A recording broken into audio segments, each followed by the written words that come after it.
Have several cases on the afternoon docket, all of which have opted for our Zoom court option, which is great, saves you time and money and keeps the air fresher.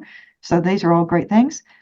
We are going to start today with our first case, which is GN20. This is Adam McKay, Director of Sacred Sciences of the Church of the Sacred Synthesis et al. Versus Alexander Sherwood et al. Okay, may I please have announcements by the movement and then by the respondent? Good afternoon, Your Honor. Jordan Curry from Munch Hart. I'm joined by Greg Noche from Munch Hart and Beth Kushner from the Wisconsin firm of Ron Breeson and Roper, and we represent the Usona Promega defendants. All right, Usona Promega. Okay. Who else is here? And the respondent on behalf of the plaintiffs, Thomas Kamak from the Harper Law Firm out of San Antonio. Hello, Mr. Kamak. Okay. Hey, Judge. Your Honor, this is Matthew Zorn of the Republisher defendants, and that's the last thing I'm going to say at this hearing because I'm here with my colleague Sam Rossum, who's a younger lawyer, and will be taking the proceedings for our clients today. All right, very good. Mr. Rossum, I'm going to give you some kind feedback that with that light behind you, I can only see your face in darkness. So thank you. You don't need to fix it now. But I'm just telling you for future reference, since you're a young lawyer, you might want to watch that. The window goes in front of your face, not behind your head, because it's more effective when I can see you. All right, very good. I'm thrilled that you're here. Welcome to the 455th Civil District Court. All right, Ms. Curry, do you wish to proceed? Yes, Your Honor, and I'd like to share my screen to show a PowerPoint slide. All right. That's acceptable. Yes. Excellent. So like I said, Jordan Curry from Munch Hart on behalf of the Usona Promega defendants, and we should have a very quick presentation this afternoon, but I wanted to give you sort of a refresher on this case. It's been a minute since we've been before Your Honor. We are here today on the defendant's request for attorney's fees incurred in defending this case. If you'll recall, this is a case brought by a church and its members against a research institution and members of the media based on an article that was published by the researchers that discussed a study that they had done on the church's sacrament. We were before Your Honor in June of this year on the defendant's motions to dismiss under the Texas Citizens Participation Act, the TCPA. Right. And July 22nd, Your Honor granted those motions and dismissed the case with prejudice. And as we've sort of touched on so far today, there are three firms representing the defendants. You've got Munch Hart and Von Breeson on behalf of the Usona Promega defendants, and then Yetter Coleman on behalf of the Republisher defendants, who are those people who were named in the lawsuit based on their sharing or republishing of the article at issue. So before I get into the substance, we do want to draw your attention to the exhibits that we submitted in connection with our briefs and uploaded to the court's Dropbox earlier this week. It's 3 attorney declarations and 3 copies of fee statements, and we do want to admit those now since we will be referring to those. What are the exhibit numbers on those? It's Usona 001 through 004 and Republisher 001 and 002. Any objection to those exhibits? No objection at this time, Your Honor. All right, they are all admitted. Please proceed.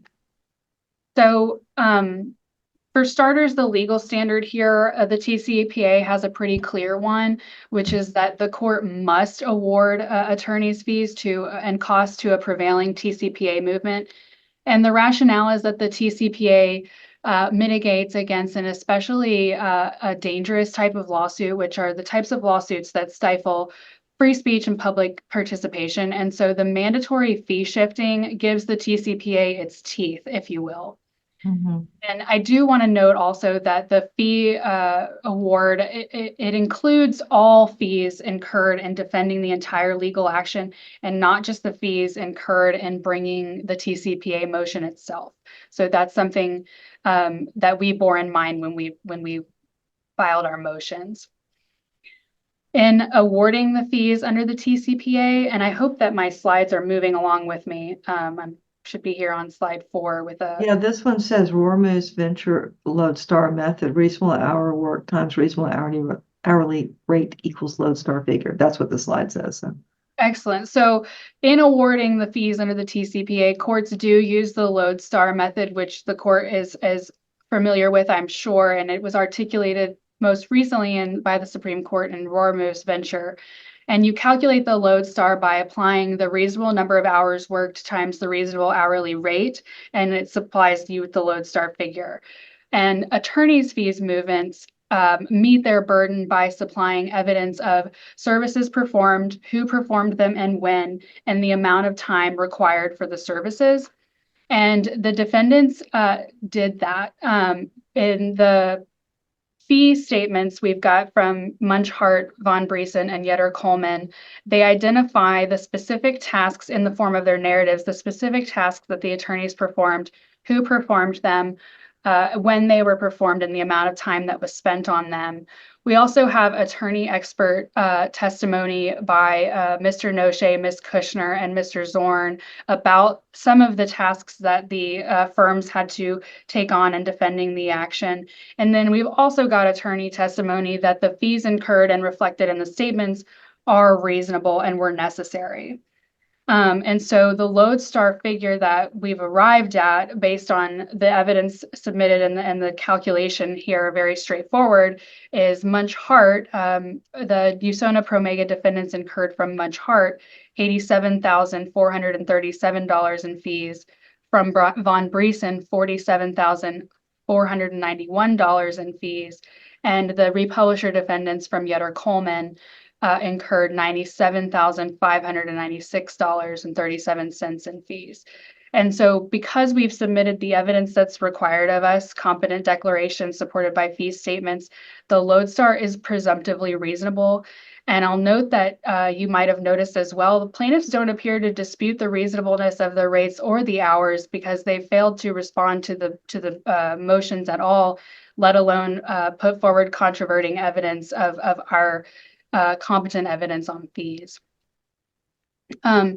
And I do want to shed some light and sort of refresh the court's recollection about some factors that impacted the cost of litigation and caused this matter to be a little bit more costly and time consuming. I'll just note that in 3 months' time, we had 4 petitions, each of them more voluminous than the last, and the most recent one, the third amended petition, coming in on the eve of the hearing on the TCPA motions, accompanied by hundreds of pages of exhibits and a brand new expert affidavit the defendants had never seen before.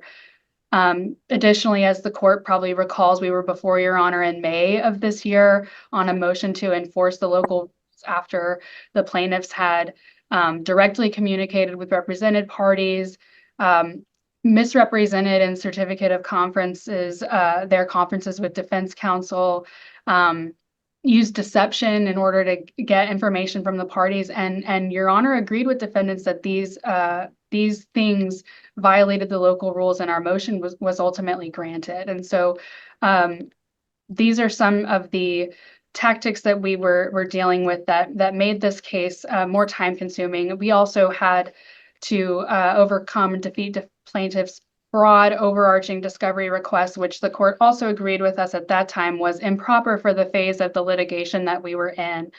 And we bring these issues up now because plaintiffs, dilatory and sometimes contumacious tactics referenced in the attorney declarations and here on the slide, they help explain the amount of attorney time expended in this case.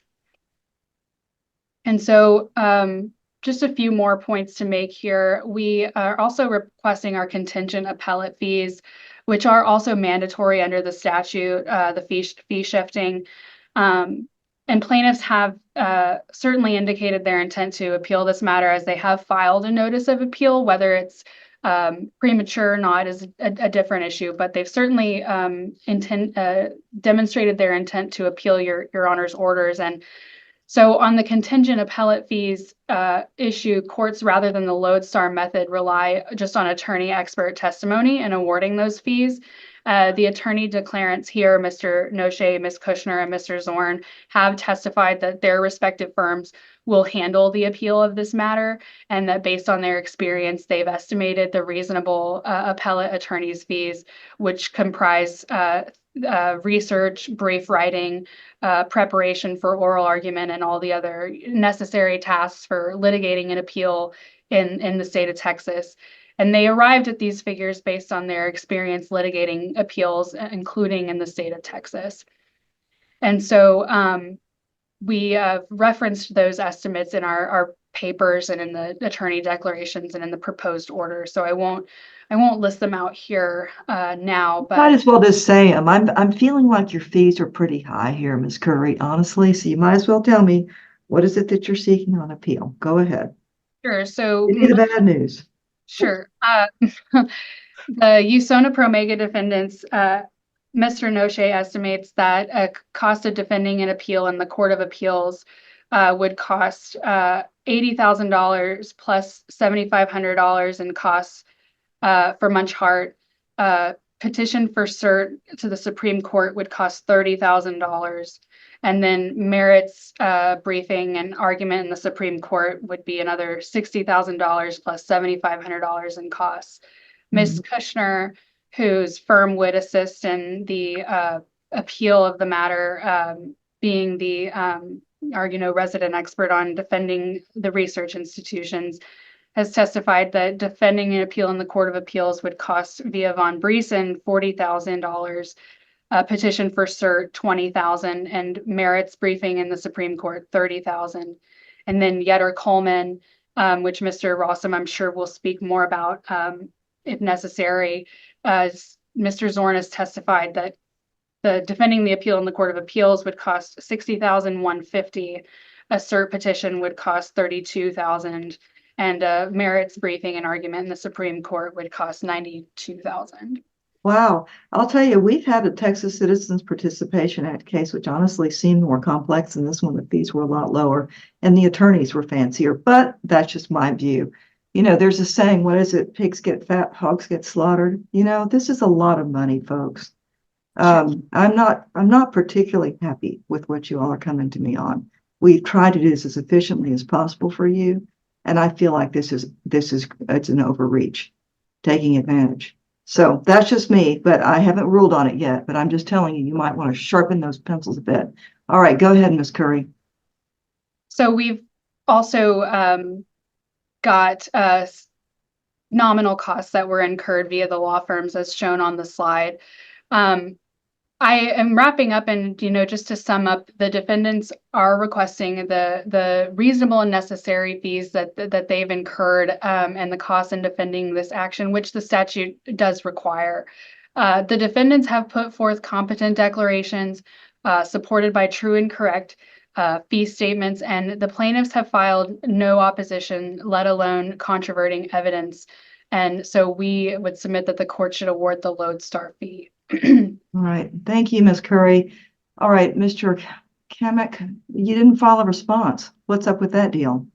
Your Honor, there was kind of some back and forth where originally I was not even CC'd on some of the hearings. So, a lot of what they're claiming that they had charges for are completely unrelated to the anti-SLAPP and when they were dealing with the pro se plaintiff.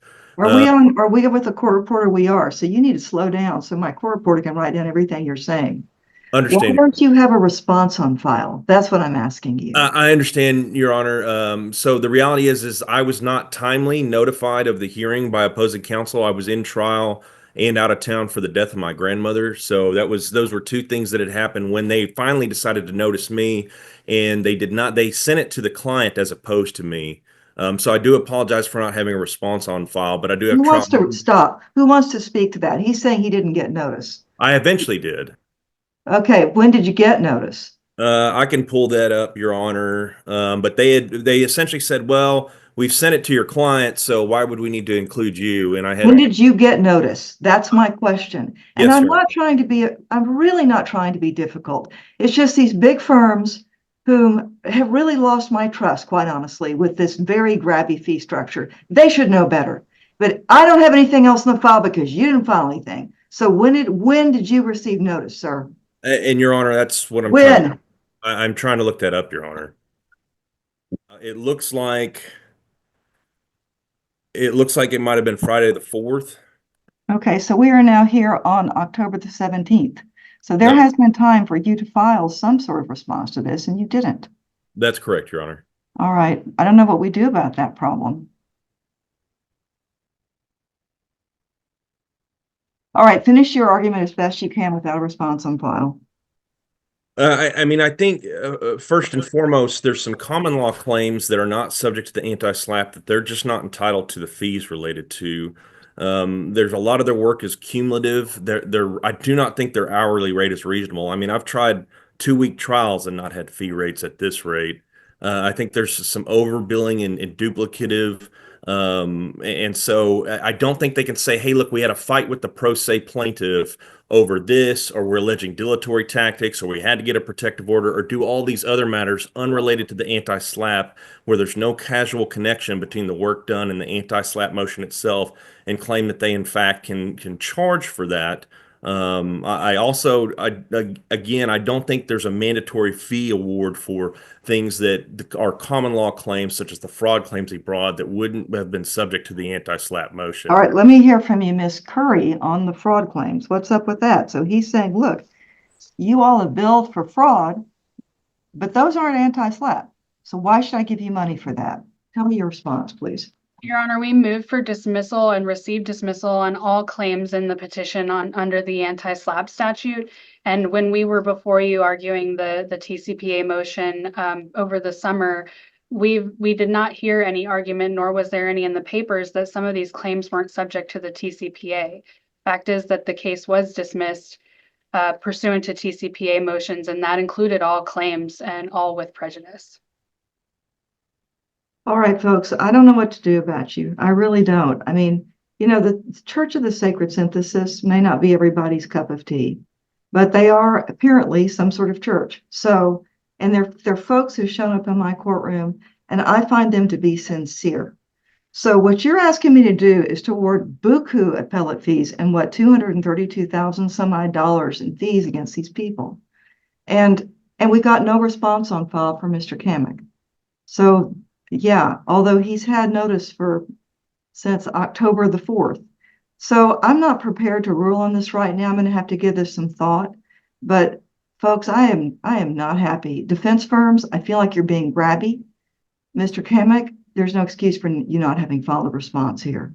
Understood. So with that, I'm going to let you all go for the day. But I'm telling you, I have seen these people in my courtroom with this Church of the Sacred Synthesis, and I do find them to be sincere. Now, without a response on file, it does tie my hands just a bit, Mr. Kamek. But wow, you know, the thing is, folks, you come back through my court all the time. I'm going to see you again. I'm going to see these firms again. And I'm going to remember this, that we had, you know, some folks, they may not be everybody's cup of tea. We may not all believe what they believe, but they are authentic in their belief. And you're going to come after them with this degree of fees? Come on. I'm not understanding where you're coming from on that deal. Okay. All right. I need you all to please be excused. I'm going to have to give this some thought before I rule. Thank you. You may be excused for the day. Let's go to the next case of the day. Thank you. Oh, let's see. Why don't we go on to the shorter case, GN 240714. This is Fidelity National Title Insurance Company versus Jeremiah Brooks and Beth Ann Merrick. We're here on the summary judgment, which is for 5 minutes. So I don't know what's going on with that one, but hopefully it is 5 minutes. That'd be great. Thank you, Your Honor. I appreciate you picking mine next. It will be less than that. I Good. filed 2 no evidence MSJs on June 18th. Defendants never filed anything in response, so there is no evidence of anything vis-a-vis their affirmative defenses. And so I ask that Your Honor enter a partial summary judgment denying all the affirmative defenses. Were they, let me ask you, with the defendants whom you served, were they, did they represented or did you serve them individually? At the time, yes. Back in June 18, yes. I think recently, either today or this week, the attorney had withdrawn or will be withdrawing, subject to an order from them. When you served Yes. them, you were represented? Okay. Yes. And also with the notice of hearing, they were represented at that time. Okay. All right, very good. Let me just take 1 minute here to take a look at the file. All right, very good. Do you have an order for me to sign, sir? I e-filed one, but I'm prepared. I'm 1 click away from sending it to the submission docket. Would you please do that? Send it submission Yes. docket and write HO in the cause number in the subject line, and then I will sign it. And get it back to you just as quickly as we can. Probably later today, we'll file it with the clerk and you'll get it back. Okay? Thank you. I just clicked send, and so it should be in the inbox. Thank you, Your Honor. Thank you, Mr. Torres. You may be excused. Thank you.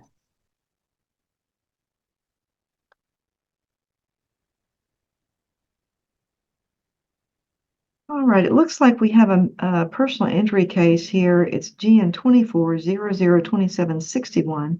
This is Taylor Kane versus Troy Buckner. We're here on a motion to compel. All right. Okay, very good. So my understanding in this case, and I don't know very much about it, but that defendant had requested 10 years of medical records. Is that one? And plaintiff is saying no, only medical records after the date of the accident. Is that right? Yes, Your Honor. Okay. Who filed the motion? Your Honor, we filed the motion on behalf of Defendant Buckner and Defendant MTM Transit. And this is Mr. Scott Gilbert who's talking? Okay. Yes, ma'am. Scott Gilbert, and I have with me my colleague, my law partner, Tim Sensing, who has primarily been handling the case. All right. All right. So tell me about talk to me about your motion. Your Honor, if I might, just briefly, Mr. Sensing has got a pending motion for admission pro hoc. We had a miscommunication internally with staff, and the motion had been prepared but not filed. If it would please the court, I think it'd be more efficient if Mr. Sensing could be the one to speak to and address the court. He's admitted in a couple of other cases in Texas pro hoc already, so I wouldn't anticipate that Your Honor would have an issue with his application. But if we would just ask for a little bit of leniency from the court today and allow Mr. Sensing to speak pending his admission. All right, I will allow it. Thank you, Your Honor. Thank you, Judge. And I want to apologize to the court. We had papers prepared, but realized this morning they didn't get filed. And I also want to alert the court. I defended a deposition yesterday in this case with Mr. Churchman. And we realized again this morning that the papers did not actually get filed. So I want to apologize. Someone send them to me later today. I don't know what court it's filed in under our local rules, but Mr. Sensing, I'll do it. But you need to make a pact with me that you're going to read our local rules, okay? Yes, ma'am. I mean it. Because we have a lot of problems with our local rules. So just get them and read them, and then you'll be all up to speed on everything. But send that pro hoc to me through the submission. I don't care whose court it's filed in. We need to get that signed. Okay. And I will sign it for you today. Send it to 455.submission@traviscountytx.gov. Typically, those are only submission dockets only go to the court that the case is filed in, even though we have a central docket here in Travis County. But because I want to make sure that we have you all in shape, I'll let you do that. Now, next question. Do you all have a docket control order in place? I don't believe we have one yet, Your Honor. Okay. That's the other thing. I want y'all to get one to me. Look at those local rules. Don't mess it up. Read how you do a docket control order. Get your trial date and work backwards. And I'm going to expect that to be in my court by the close of business on Monday. Okay. And I'm just doing that to help you all. Okay. Not to be mean. You're going to be happy to have a trial date and work backwards from. And that's why you need to look at the local rules. So you know how to do a submission, but I'm not making you do those on our true submission docket. Send me the pro hoc. Send me the docket control order. Get with Mr. Barber, figure out your trial date and work backwards based on our local rules. All right, Mr. Sensing, you may go. What do you have to say to me today on this motion? Thank you, Your Honor. I think you have it pretty well set out. It's a pretty simple motion. This case involves a personal injury. There was a car accident that happened. My client is MTM Transit and Troy Buckner, who was the driver of the bus. Okay. And Mr. Churchman's client, the plaintiff, our buses collided. And long story short, the Miss Kane was 28 weeks pregnant at the time the accident occurred. She delivered her baby about 6 weeks later at about 35 weeks. Part of the allegations in the complaint, the damages portion of the complaint, is that Miss Kane, the plaintiff, that her preterm delivery was caused by the accident, that she suffered a ruptured amniotic sac, that she suffered gestational diabetes as a result of the accident, and that she became a high-risk pregnancy. As to the baby, the claim is premature birth, sensitive skin disorder, I assume, and some sort of testicular injury. Our motion to compel is to ask the plaintiff to identify her prior medical providers prior to the accident, and also to give us an authorization to obtain records from those providers. Although this court, and in fact, Your Honor, I've been before you on this issue in a similar case, multiple times has issued orders requiring medical authorization going back 10 years. No, I haven't done it multiple times. Do not say that. I've done it one time and I remember the case. I give you 5 years. So stop. If you're spreading that rumor, you need to stop now. All right? Your Honor, I'm sorry. Nope. I'm at this court, not you, Judge. No. Travis County has got a 5-year thing. I did it 10 years one time because of the very special circumstance. And I don't think it was you, but it was, I have gotten nothing but grief since then. But I'm telling you, it was a special circumstance, nothing to do with your case. Not 10 years, 5 years. Unless you can show me a very, very good reason to go to 10. Okay. All right, go ahead. Yes, Your Honor. In this case, we've asked for 8 years, and the reason for the 8 years is that goes back to Ms. Cain's prior pregnancy, when she had her baby before. What we do know from the records we have from post-accident is that she did deliver another baby at 35 weeks, 8 years before. And so, of course, the number one risk factor for preterm delivery is a prior preterm delivery. The other thing that's being claimed is gestational diabetes. Now, as unlikely as it seems that gestational diabetes is caused by a car accident, we need to know if she had a failed glucose tolerance test, either in this pregnancy or the pregnancy before, 8 years before that. We need to know, for example, from her OB records, if there are any other factors that made her a high-risk pregnancy, as claimed in the complaint. Same thing with the baby, Your Honor. We don't know if the testicular issue was pre-existing, how it was diagnosed, what caused it. Same with the skin disorder. And so we don't know we can't evaluate the damages claims in this case without our OB records. And then beyond that, the complaint makes claims for damages for several mental disorders, OCD, ADHD, of course, neck and back pain. And of course, we need to know if she's been treated or seen providers for those kinds of injuries before. Your Honor mentioned the court back a couple of years. I mean, the order that you entered a couple of years ago. After that, in a separate case in Travis County, Judge Soifer entered an order allowing 10 years under a protective order. And so, Judge, we're not going on a fishing expedition. We have no interest in embarrassing Ms. Cain or her son. We can't properly evaluate the damages claims in this case without knowing some of this stuff from prior to the accident. All right. Thank you, Mr. Sensing. Mr. Churchman, you may proceed. Your Honor, I believe this is entirely a fishing expedition. They have not been wanting to take my client's deposition. My client has been truthful and we have given them all of the records from the date of the wreck to now. They want the prior pregnancy records. I don't believe they have any reason to have those pregnancy records. On top of that, we are talking about a woman's OBGYN, and they're very protective, and I would like to review those records, and I don't believe that they should get a full medical authorization. Also, in Travis County, the medical authorization is for the 5 years. It should not go back 8 years, should not go back 10 years. I've tried to, Mr. Sensing and I have tried to confer on this issue. We were not able to confer. And on top of that, I believe that the better way to do this would take my client's deposition, have her go through her records, and then they can DWQ them if need be. But I don't want to give them a full medical authorization that they can go on a fishing expedition and try and get all of my clients, either OBGYN records, all of her other mental illnesses or mental records, or any other physical records. We are not talking about a prior back injury from 10 years ago. We are talking about her first pregnancy. Okay.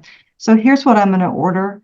Since she's had a first pregnancy, I'm not going to go 10 years or 8 years. Certainly I'm going to go 10 years. I'm not going to go 8 years on everything, but I will go back on those OB records under some sort of protective order back to the previous pregnancy. Okay. And if that's 8 years, it's 8 years. Everything else we're going back 5 years on.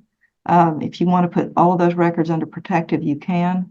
But we're not going to give you carte blanche on 10 years. You got 8 years on the OB back to that previous pregnancy, because that is my understanding in these cases, is that you can see from a previous pregnancy, what you could expect potentially in the next one. Now, the doctor could say that's wrong all day long, but they still get to at least explore that. If she had preeclampsia, if she had gestational diabetes, if she had a preterm delivery last time, I do think those are relevant to this particular case. So, but it's just for those OB records. Everything else is at 5 years. And all of this, I would like you all to use the Travis County or the Western District if you prefer protective order, because Mr. Churchman is absolutely correct. Those records are very sensitive, and I don't want to be in the position where those are being utilized outside of the parameters of this lawsuit. Okay, Mr. Sensing. Your Honor, one point of clarification. We had asked in an interrogatory for the plaintiff to identify the providers she had seen, so we'll know where to send the authorization. Right. With the 8 years and the 5 years, can the plaintiff be compelled to identify those providers within those timeframes? Absolutely.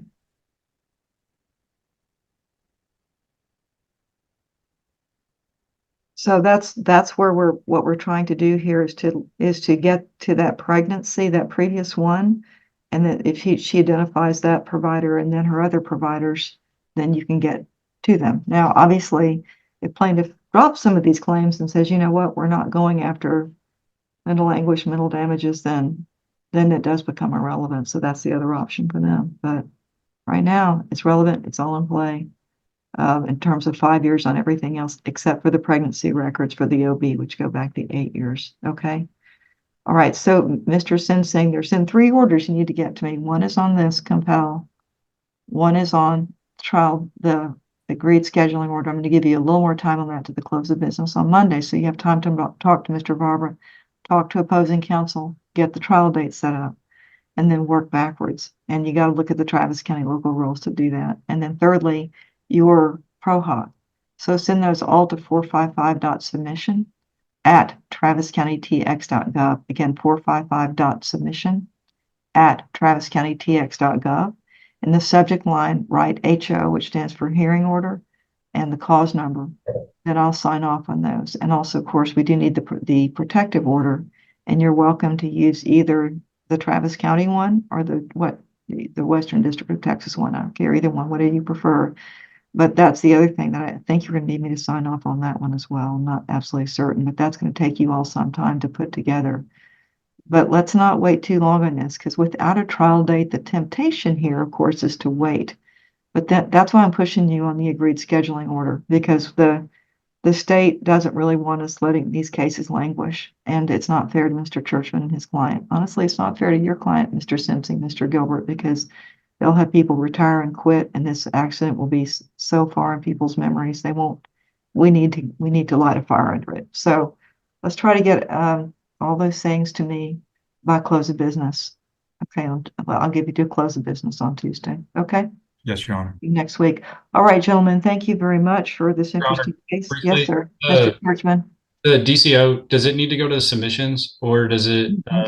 It typically would, but I don't want to mess around with this because it's a serious case. Yes, ma'am. I want it to come to me so it gets signed, because I'm here. I'm like I've got like I've got the carrot, which is you get a trial date, and the stick, which is I want you to sign it, and I'm ordering you to get it to me. If you send it on submission, you're going to get rid of the carrot and the stick. But with me here, you've got those things. So just send it all to me, and I'm going to sign the ProHoc. I'll sign the ASO, but please read the local rules before you send that. Don't make my staff attorney have to call you on the telephone and fix things. Please do it right. Call Mr. Barber. Get your straw date. Look at that language in there about none of the deadlines are going to be moved except by permission of the court. Make sure it's in your scheduling order. Okay. Tim, I can have my paralegal prepare one and send it your guys' way here the next day or so. That's okay. Thanks, Tyler. Great. That's great. That's all I want to hear. I'm really not trying to be mean. I'm just saying, well, I've got you in my judicial clutches. I'm just trying to do everything we can to get you all on track so your case is moving along, and y'all are not, your clients aren't calling you up in a month going, hey, why don't we have a, so. I appreciate it. Yeah, that and the get a trial order with you. Yeah, ProHoc, yay, get that to me. Agreed scheduling order, get that to me, and the order from today, get that to me. Ordinarily, those would go to whatever court it's filed in on submission, except that you're dealing with today. Okay. All right, gentlemen. Well, I appreciate it very much. Y'all work on that, and Yes, ma'am. we'll be looking for everything by next Tuesday, close of business. Okay? Thank you, Judge. Your Honor. All right, Here. thank you. Have a great rest of the day. This is Ryan Willis versus Okay. 1719 HBIC Inc. Mr. Breeze again. Nice to see you again. Good to see you too, Ms. Metcalf. Hello, Mr. Breland. Good to see everybody. Good afternoon, Judge. All right, very good. So tell me what's going on. What I understand is that is this the one where someone was injured by a tree falling? Yes, Your Honor. Okay, very good. Is Mr. Breland, Ms. Metcalf, is this your motion? Okay, all right, you may proceed. Thank you, Judge.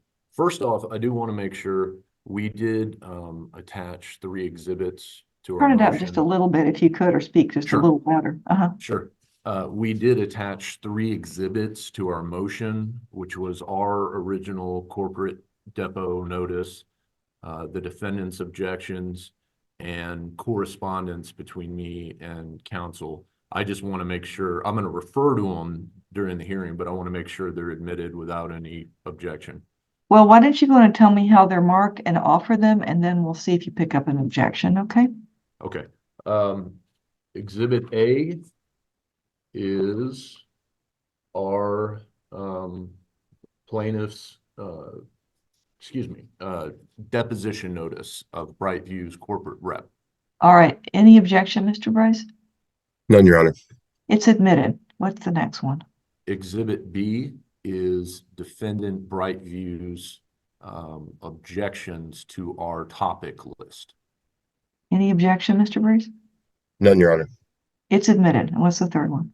Judge, Exhibit none C- of these are in box, so I'm scared what the records look like later. All right, so what we're going to do then, since they're not in box, is I'm going to go and admit these, and then as soon as we get off, I'm going to ask these parties to please upload these into box, okay? Yes, Your Honor. And I'm sorry, are we saying P or D? I'm just hearing A. I need a party designation. I'm sorry, I didn't understand your question. All right, so what she's saying is that you need to say P exhibit, whatever, plaintiff's exhibit, Oh, okay. Okay. okay? So just to clean up the record. Right. Plaintiff's exhibit A to our motion was Okay. our original notice, and counsel has no objection. Right, Plaintiff's exhibit B were defendant Brightview's objections to our topic list. No objection there. And then finally, plaintiff's exhibit C is correspondence between counsel regarding this issue. all right, Mr. Breeze, any objection? No, ma'am. All right, plaintiff's exhibit A, plaintiff's exhibit B, and plaintiff's exhibit C are admitted, and they will be uploaded into box as soon as this hearing is complete, okay? All right, Mr. Breland, you may proceed. Do you have a piece of paper or something over your microphone? It's really a little hard to hear you. I don't think I could pull I do have a piece of paper in front of me, but I don't think it's covering my microphone. It does help a little bit when you get closer, but anyway, go ahead. I Okay. can hear you. I'm going to crank Okay. the volume a little bit, but I can hear you. Go ahead. Thank you, Judge. And you are correct. This is a personal injury case about a tree falling on Mr. Willis, our client, causing severe injuries. And I'm just going to give you some factual background. This happened on February 3rd of 2022. Okay, This happened at an apartment an apartment complex managed by Brightview's co-defendant, Rainier Properties. And prior to the incident, Brightview, who were moving to Compel, was under contract to perform landscaping services for Rainier at okay, the complex, among others in the Austin area. And defense will probably bring up the fact that they weren't under contract to assess trees specifically, but it is well established that they did. They performed a quality site assessment, a very detailed one that's actually one of their exhibits, and presented it to Rainier Properties and said, hey, here's some bushes and trees that we think need some work, and here's our proposal. And so anyway, The tree that fell on Mr. Willis was not included in that proposal. And the contract, that's something they did though, up until Brightview's contract with Rainier was terminated 5 weeks before the incident. And Brightview had also provided these services to 15 other properties in the Austin area that were also managed by their co-defendant Rainier. We brought Brightview into the lawsuit, and at the heart of the motion here, something that's very important to keep in mind through all this, is that we are alleging or have pled gross negligence on the part of Brightview regarding their failure to identify and misdiagnose the tree that ended up falling on Mr. Willis. That's kind of the factual background. Procedurally, obviously the subject of the motion is the corporate representative deposition we are seeking from Brightview. We previously served them with a notice back in July, and our topics included information about properties other than the subject complex and trees other than the subject tree. They served us with objections, which is fine. They objected to 72% of our topics. They could have and probably should have sought a protective order, but they did not do that. Their objections were pretty plain boilerplate. One of them was vaguely worded, but the objection that really is at the heart of this motion is that our topics were overbroad because it covered other properties other than the subject property, work that Brightview did on other Rainier managed properties. And that's really the crux of the issue here and the crux of the discovery that they are resisting or trying to avoid. The depot went forward with the noted objections. Defendant presented a gentleman named Steve Swilly, who was a Brightview account manager. And there was some email exchange that's in Exhibit C, but prior to Mr. Swilly's deposition, counsel wrote me an email saying, if you want to go ahead and get Mr. Swilly's testimony about Oak Park related topics, and Judge, to clarify, Oak Park is the name of the specific apartment complex where the incident took place. Okay. So he said, if you want testimony about Oak Park related topics, we can go ahead and do that today. If you want testimony on other Rainier properties, and should the court order those topics discoverable, we'll comply with any such order and present whomever at Brightview can provide testimony regarding other properties. After the deposition, counsel and I, and Ms. Metcalf was on the call as well, had a conversation, and our understanding is that he was going to provide deposition dates, and then we would deal with any objections he made to the subsequent deposition. Mr. Swilly, well, and then ultimately that changed, and he said, you know, any topics that cover apartment complexes other than where the incident happened, overbroad, you're going to have to file a motion to compel. So here we are. And to be very clear, Mr. Swilly, the corporate rep that they initially presented, was not able to recall or didn't know anything about any of the other Rainier managed properties that Brightview did work on. I'm not going to now going into kind of the law of that is at the heart of all of this. I'm not going to go into too much of the court's time going over basic rules of corporate defendants' duties when they are sent a notice. But I think the real crux of this is that defendant is resisting discovery about other properties because they claim that it's overbroad and unduly burdensome. So it is worth noting that discovery is broad. It's in the rules, and just because providing the requested testimony or discovery is difficult or expensive doesn't mean it's not discoverable. so long as it isn't privileged and it relates to a claim or defense. And in this case, it's on the party resisting the discovery to move for protection, put up evidence showing why we aren't entitled to the information, which they have not done that in their response. It's basically just a bunch of conclusory statements that the other properties have nothing to do with the incident. Now, we also take the position that it's not overbroad because we have limited it to the 15 other Rainier properties and to incidents that may or may not have happened 4 years prior to the incident. And the big issue here, and the reason why we are entitled to this discovery about other properties, is because we're claiming gross negligence, which has objective and subjective components. There's no dispute that this incident happened at a specific location with a specific tree, but defendants in the response essentially make a bunch of repetitive, conclusory assertions that this is why we don't get the deposition. However, the subjective element is key here. We need to know if this happened, failure to diagnose, failure to identify a dangerous tree, and subsequent damage, whether it's property damage or property to a human being, such as Mr. Willis, happened at any of these other properties. And communications between Brightview and Rainier about that. And because we also have to show proximate cause, which requires foreseeability.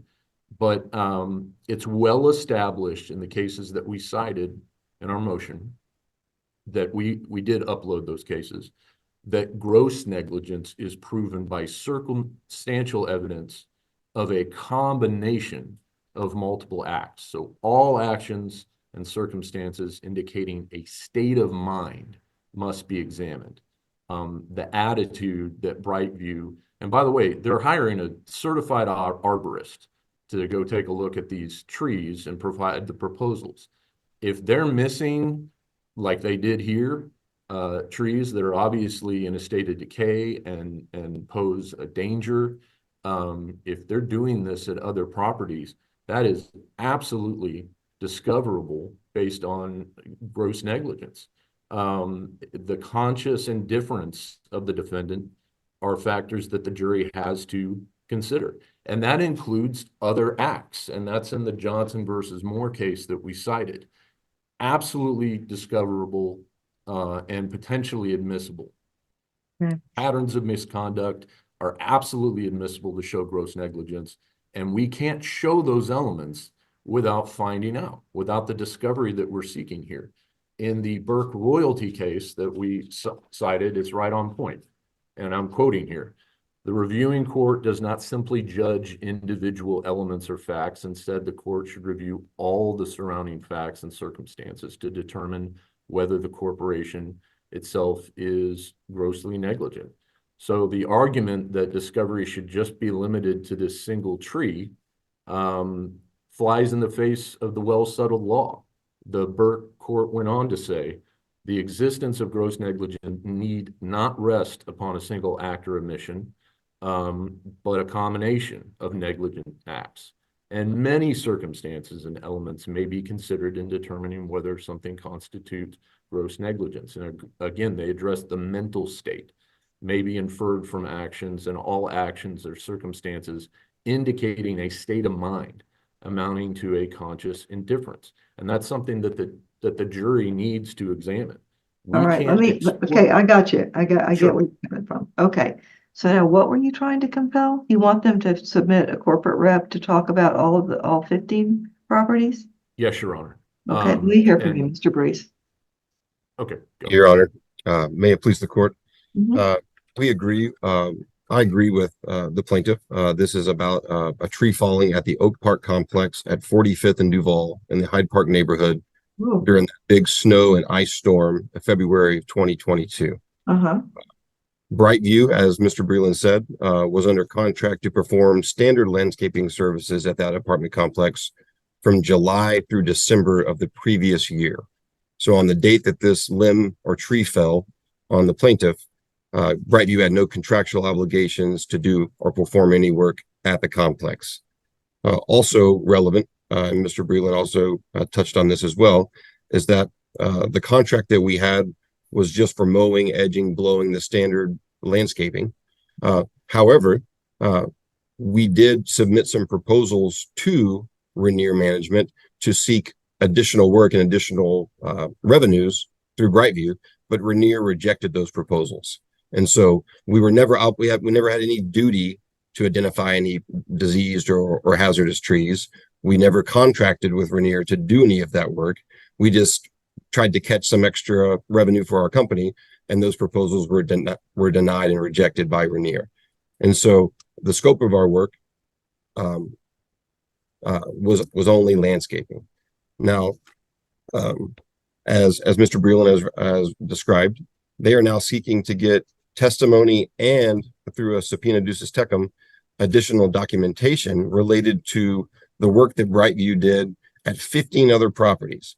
Now, the plaintiff's counsel has pled premises liability against Rainier, and they have pled negligence against Brightview related to alleged acts or omissions of Brightview and the way they did their landscaping services from July through December of 2021 before this occurred. The testimony about contracts, communications, documents exchanged about other properties besides the Oak Park complex where the plaintiff was injured are not going to provide any sort of information to the plaintiff related to the condition of Oak Park on the date of the tree falling and whether that tree posed an unreasonable risk to the people that were there. And so there's no connection between those 15 properties and what they're trying to prove with the premises liability claim. Now, against my client, Brightview, the negligence claim, whether the scope of their contracts, let's say near West Campus or in Terrytown, those contracts and those communications and those documents are not going to say anything about whether Brightview negligently or not performed landscaping services at the Oak Park complex before this tree fell. And so they're not relevant in any way, shape, or form to the negligence claim against Brightview. Now, plaintiff's counsel in their petition, or pardon me, in their motion to compel, cited multiple cases that stand for the proposition that discovery sought for non-relevant time periods, other activities, and things that took place at other locations are inherently irrelevant and underscopeable. And so they made my argument for me by the case law they chose to put in their own motion. These 15 other properties are different locations. They're at a different time period, involve different activities. Now, they tried to overcome that their motion by saying, well, we've pled gross negligence here, so now we get a broader discovery to these other properties because we've got to show these other actions, these other activities that could show conscious indifference. My response motion that's on file with the court, it's our position that if you can simply plead gross negligence and expand the universe of relevant discovery just by fiat, by a couple of boilerplate sentences in a petition, then the discovery rules in Texas would be a farce. Now, putting that aside, gross negligence, as you know, has an objective component and a subjective component. It's Mr. Breland's argument that these other acts or possible acts that they may discover on these 15 other unrelated properties may show some sort of pattern or practice of negligence that could somehow relate to this tree falling at Oak Park. It's our position that it may well be true that these other documents might be able to show some sort of objective data that Rainier Properties was aware that trees falling or trees not properly maintained could hurt someone. That would be the objective element of gross negligence.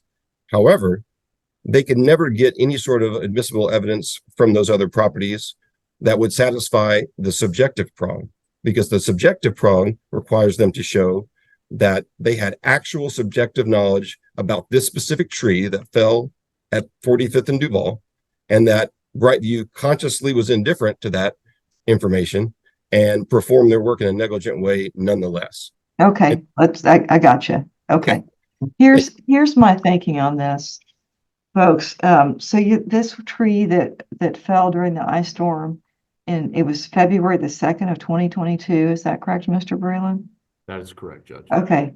And it was the location is at Duval and 42nd, I think you said? 45th.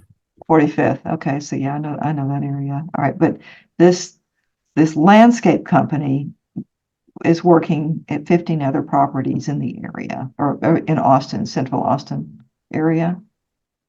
We had contracts at 15 other Rainier managed properties in Austin. Okay. Period. All right. So here's clarify, but you don't need to clarify. You don't need to clarify. You don't need to clarify.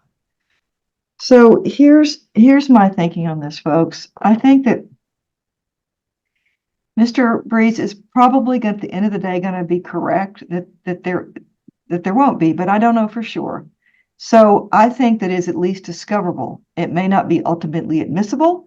It may not ultimately reveal anything that's even of any use in this lawsuit, but I do think that if we've got a property management company, if it's so close to I mean, these are close in years. It's not like they had a contract in 2015, but they hadn't had one since then. They had a contract just the previous year.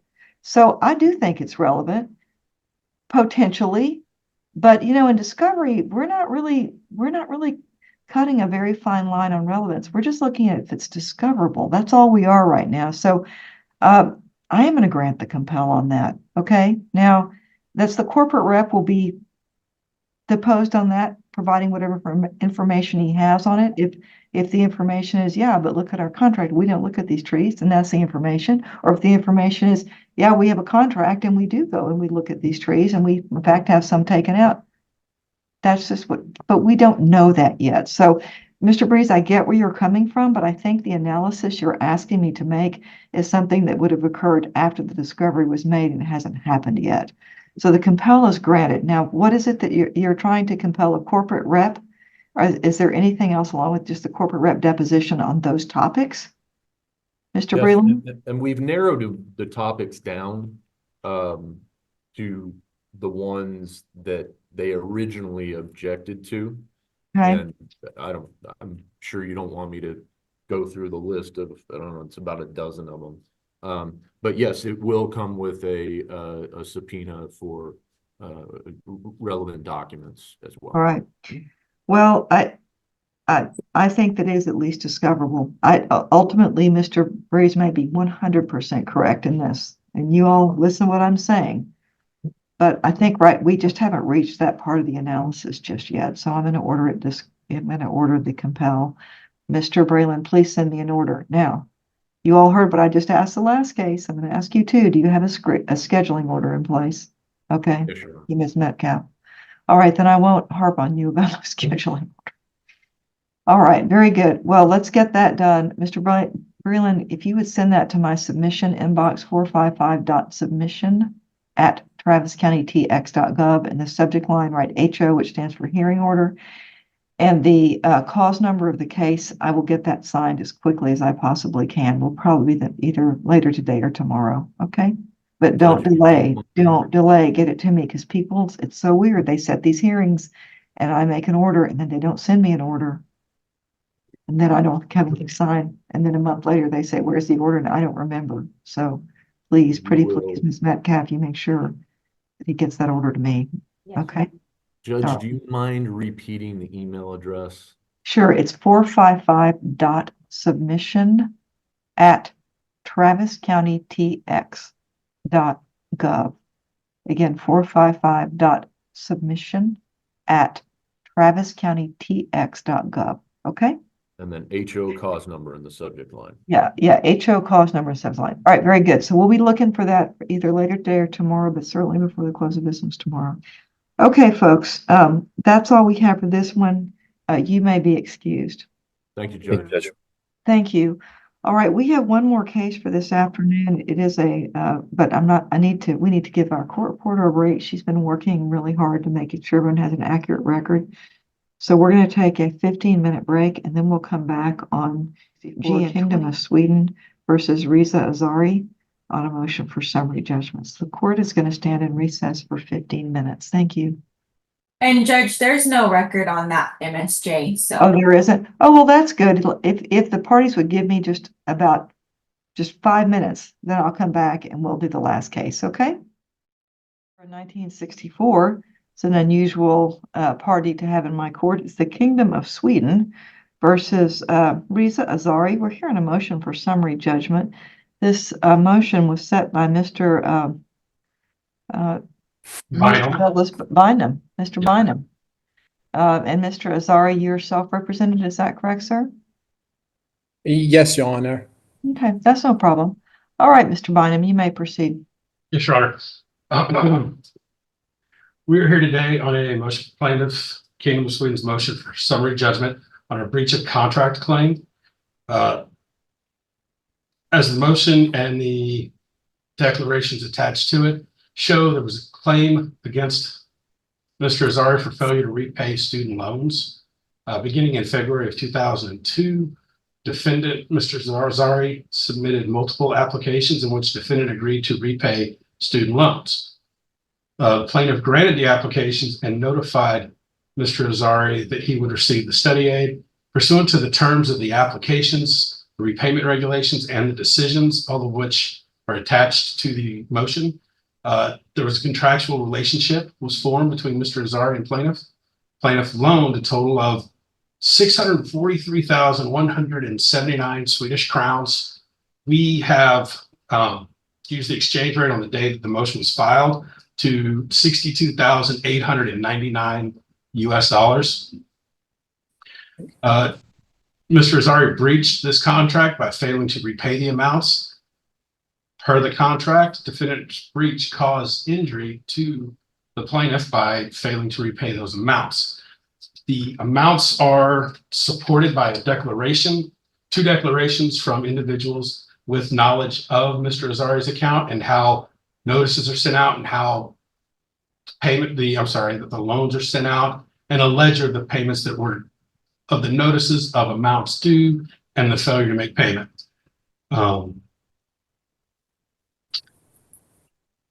Mr. Azari has not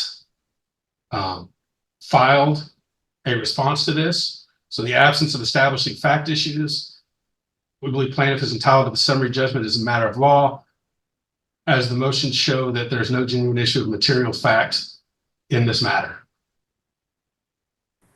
All right, thank you, Mr. Bynum. Mr. Azari, what Mr. Bynum is saying is that you haven't filed a response, and such is necessary when you are facing a summary judgment. But nonetheless, I will allow you certainly to speak on your own behalf. You may proceed. Thank you for your time, Your Honor. I did receive a small student loan when I attended UTSA back in 2002. I was served by Cook, Keith, and Davis on September 4th at my house. And prior to that, I had not received a single notice. I have a dual citizenship, U.S. citizenship and also Swedish citizenship. That being said, I received, they knocked on my door and served me with paper. I did take the documentation and visited with a couple of different local councils that in Austin. None of the councils could really help me because what they relate to me was they're not familiar with a case like this, and also they did not believe that Cook and Keith and Davis had a case. I did not. The balance they are referring to is outrageous. What they were telling me was, hey, pay us $63,000 or we're going to file a lien on you. I mean, there were, again, 20 plus years has gone by. Not a single certified letter, not a single notice, nothing. My wife was shocked. They knock on my house, they serve me with paper. And I just don't, Your Honor, be frankly honest, I just don't know how to go about this because the amount they're claiming is outrageous. They did not lend me $60,000. That's for fact. And some of this documentation from 20 years ago, I don't even recognize. that they're claiming that I signed off. I mean, what is the statute of limitation on this? And, you know, I don't want to say that I was harassed by Cook, Keith, and Davis, but they were, since they served me, they were being very aggressive in that regards. And I talked to, and Mr. Biden knows, I did have a counsel that kind of helped me look through this paperwork. And he said, look, Mr. Azari, I cannot point you in the right direction because this is, he stated that he believes that they don't have a case because of their laws here, and he was not familiar with this Kingdom of Sweden filing this. All right, so let me ask you, Mr. Azari, you said you took out a student loan to go to UTSA. Did the Swedish government loan you money go to UTSA? It was a grant. That was what my understanding was. It was a small grant for me to come here to first semester, not a student loan. That was my understanding back in 2000 when we first, when we first started, I guess, the dialogue. Mm-hmm. And it was for 2 semesters, I believe. I believe they gave me one grant, which was, a few $1,000s. It wasn't $62,000. No, because why it's so much is because they're going to say it's because there's interest on it, right? I mean, this was a long time ago. And of course, if you borrow money and you don't pay it back, it gets interest accrued. I think that's where that big number comes from. I could be wrong. I don't know. I mean, obviously this is your life, not mine. So, sure. All right. So, Mr. Bynum, why is it that this isn't barred by the statute of limitations in Sweden? Your Honor, I have that. It is I'll just read from here in the motion for summary judgment. Exhibit D shows the Swedish law that increased the statute of limitations to $25,000. To 25 years for the recovery of unpaid student loans. It also states, in Exhibit E, the Swedish Study Support Act shows that the student loans become barred 25 years after it was made unless the limitation is disrupted prior thereto. A disruption of the statute of limitations under Swedish law is when a notice letter is sent to the debtor. Now, the affidavit, the declarations attached here to by the representatives from the Kingdom of Sweden will show that demand letters and notice letters were sent to Mr. Azari numerous times per year. And the judgment of its Administrative Court of Appeal in Goat Board, which is Exhibit H, states that a debtor shall be considered to have received demand letters when several such mailings have been sent to the debtor's Swedish registered address. If Mr. Azari never changed that address regarding these loan applications, then the only address they have is that one. That meets their requirement as far as notice to Mr. Azari. Okay. So the amount that we're talking about here, he's saying he's recalling a small loan, which he thought was a grant back in 2002. It was a grant. It was not a loan. And, going back to the Swedish Supreme Court, it's on your documentation, Mr. Bynum's, it does state that if they trying to contact me for 4 years and have no further luck, that they could not be entitled. I mean, you just stated, Doug, you just stated, Mr. Bynum, that they had sent me several notices. Can you please tell me number one, what address you're referring to? And also, did they send a certified letter that anyone on my behalf or myself signed that I could have received the notice? And then you show up 22 years later. Stop. I'm sorry. Summary judgment is denied. This needs a hearing. Okay, so it's denied. You can appeal it if you want to, but this is denied. I need a hearing over what? I'm sorry. Oh, you're going to need a hearing. I need to have this gentleman come in and talk about why he feels like he didn't get notices on it. Your Honor, I would like to make one more request, and this is Mr. Azari had an attorney. He let him go. He chose to represent himself. He agreed to this motion for summary judgment. We issued our summary judgment. We filed our motion. He had adequate time. At no point is he presented any evidence or argument or claiming that these isn't correct. And now he's coming in here today to try to present evidence that should not be allowed. Yeah. And this is the first of any of his arguments we're hearing. Well, very good. So you can, I'm going to deny it. You can file a motion for a hearing if you want to, but right now this is denied. I just cannot. We've got a Kingdom of Sweden versus Mr. Azari. And Mr. Azari is saying he went to UTSA a little bit in the early 2000s, and now he's owing $62,000. I just feel like this is the type of thing that needs to go to a hearing, just a bench hearing to make a decision rather than on summary judgment. So nope, stop arguing with me. I will draft the order. The summary judgment is denied. If you don't like it, follow the rules on an appeal. All right. Thank you all. You may be excused. Thank you, Judge. Thank you, Honor.